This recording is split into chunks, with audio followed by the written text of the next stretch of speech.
Hello, everyone, and welcome to a special edition of the Notorious Money Show. It is your host, Adrian Niño de Guzman. Happy Sunday, and today I'm excited to review my favorite story from the Old Testament, which is found in the book of Daniel and tells the story of the prophet Daniel.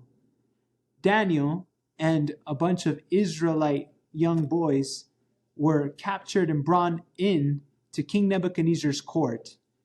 You see, Babylon had taken over Israel, and King Nebuchadnezzar wanted the strongest and potentially the wisest and smartest of young boys to turn into his counselors to serve his purposes. Now, King Nebuchadnezzar was investing in these young boys and young men, and he wanted kind of to see or compete and see whether the Babylonian children, which were of his own kind, would become wiser than that of the Israelite boys. Daniel and a group of other Hebrew boys were taken in, and they were offered to be fed the same cuisine, food, nutrition, and basically health plan as the Babylonian children. They were all offered the king's meat and his finest wine. However, Daniel, in his heart, knew and trusted in God and did not want to partake of the king's wine or the king's meat, but asked the counselor who was over he and the other Israelite boys to only feed them water and what would essentially equate to grain and seeds.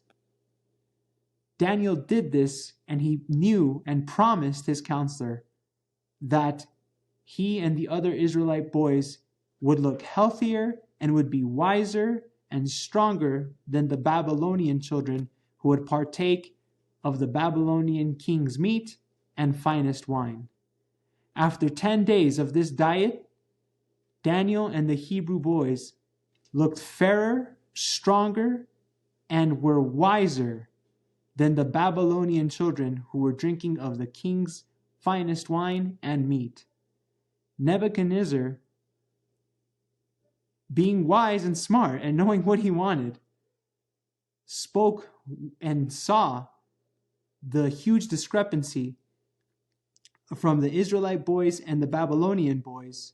And in speaking with Daniel and his other fellow Israelites, he was shocked and amazed and appointed them to stay in his court.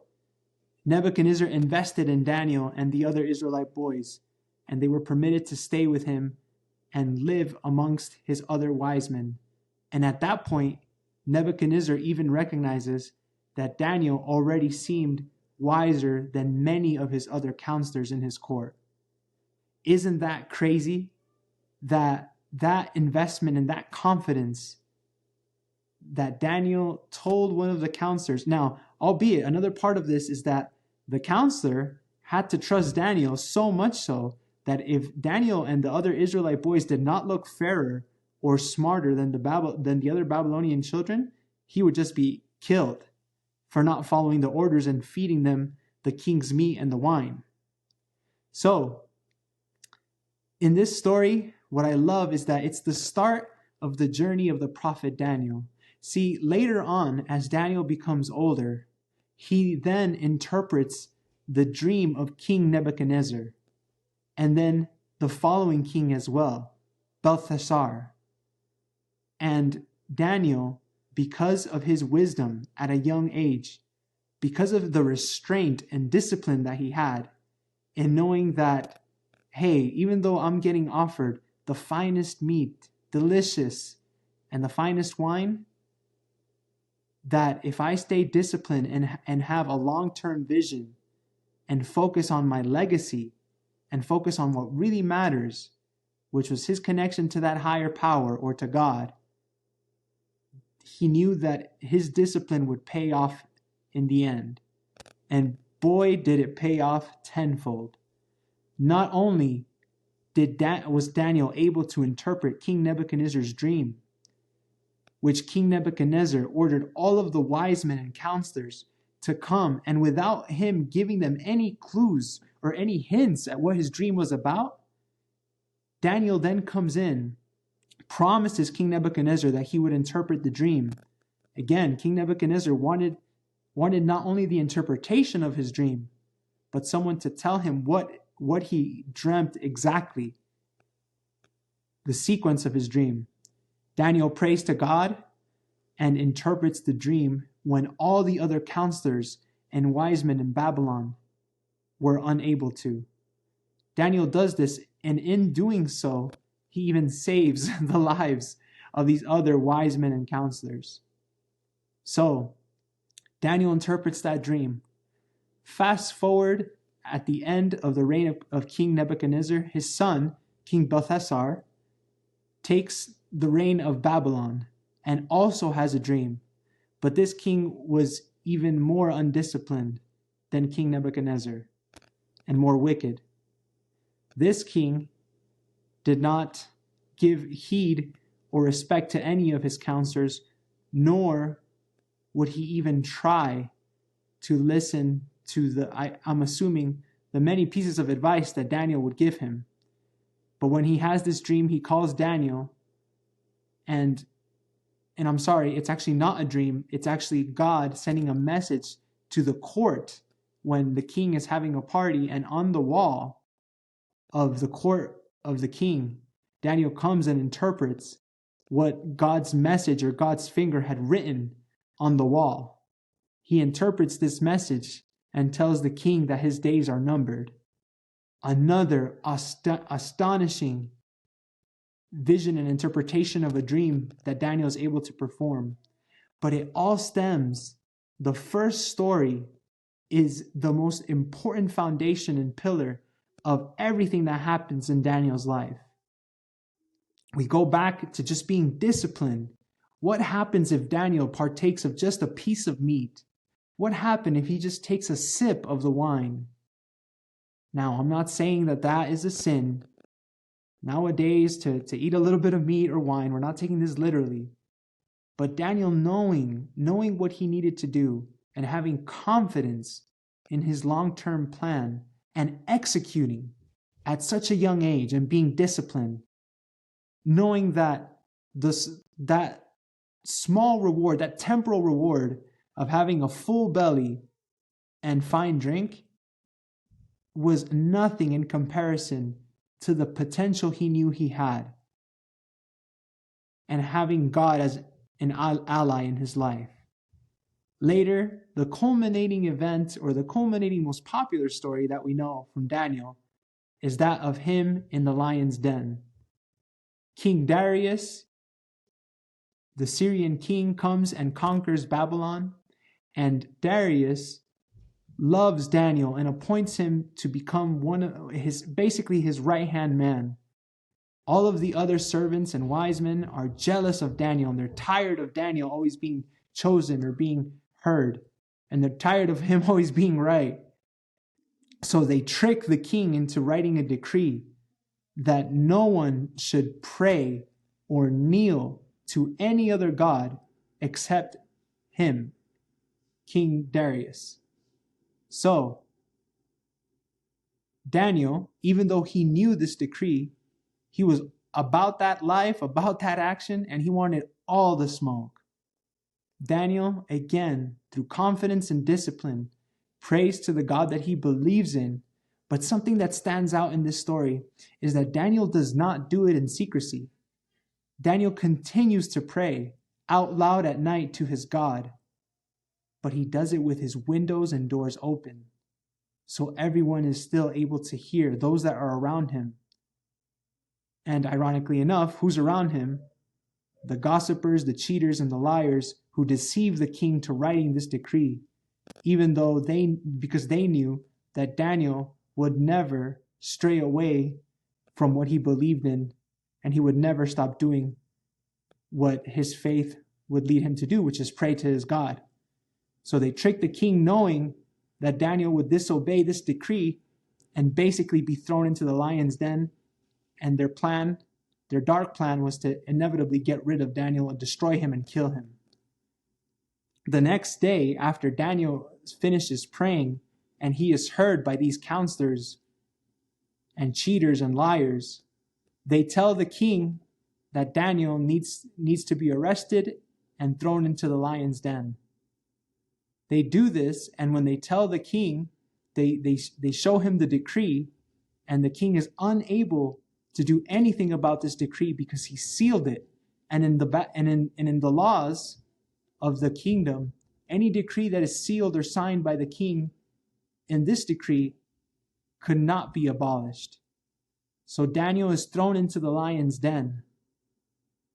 And Daniel, even in this moment of faith, goes down into the den, but with the utmost confidence. Why would he falter? Why would he stop executing on his faith and executing in the discipline and the determination that had guided him to interpreting dreams and always being the right-hand man to any king that had come and ruled over Israel?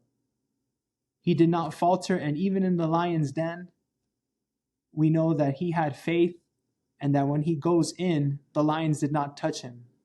Darius, the king, the next morning comes running to the lion's den, opens up the den, and calls out for Daniel, saying, "Daniel, has your God delivered you?" And Daniel says that his God did deliver him, and comes out of the lion's den untouched. And then the king throws in all of the other wise men, all of his other counselors, all of the cheaters, the liars that wanted to destroy Daniel, and he throws them into the lion's den, and they are devoured by the lions. What an epic story. Daniel comes out, and Darius tells Daniel that Daniel's God is the one true God. So all of this, you guys, I just want to say that this happens, these miracles, these dope stories, whether you take them literally or not, a story isn't just invented out of thin air. Stories are usually adaptations or interpretations of legends or similar stories that have occurred, and they're passed down through generation. And in this story, something that I love and that I want to share with all of you guys in this Sunday message is that Daniel is unable to do any of these miracles, interpret the king's dreams, and go into the mouth of the lion's den and come out untouched. He would be unable to do this if at a young age he decides to partake of the king's meat and the wine. If he has, again, a little bit of wine or a little bit of meat, then it's a domino effect. And Daniel would never have the capacity to interpret the dreams, the resolve and determination to persist in what was most important to him, which was the faith in his God. For this Sunday message, and applying this to the Notorious Money Show and to your financial plan, remember, don't get phased, or don't fall into the money trap that all the commercials on Super Bowl Sunday are going to throw your way. Don't be distracted by the money and all of the other products that your neighbors buy or the toys that they buy. Do not be distracted by all of the marketing on social media, all of the smoke and mirrors. Because if you try to partake of those things, you will sometimes be sacrificing a longer vision of yourself, or sacrificing the most valuable thing that is most important to you, which is legacy. Like the legacy that Daniel left, you guys should also focus. We should all focus on our legacy. And we cannot be like a little dog and just go fetch the first bone that's waved right in front of our faces. Because if Daniel partakes of the meat and of the wine, he is not able to become the legendary prophet we know him to be. So to conquer the lions that are in your financial plan or getting in your way of financial freedom and financial liberation, and to become debt-free, right now is the time to have the discipline to not partake of the meat and wine. And that sometimes is the temptation, as small as putting something on your credit card when you have the cash to buy it outright on your debit card. Little things like that. Now, you guys know your financial situation the best. Determine what that is now. Find the meat in the wine that is waving in front of your face. Reject it. Sacrifice it for the water and for the seeds that will give you the power to interpret dreams and conquer the lions and end up coming out of the lion's den untouched and financially free. That is the Sunday message for the Notorious Money Show. Thank you guys so much. Please support, subscribe. I'll catch you guys next time. Have a blessed Sunday. Notorious Money. It's your boy Adrian. Love you guys. See you next time.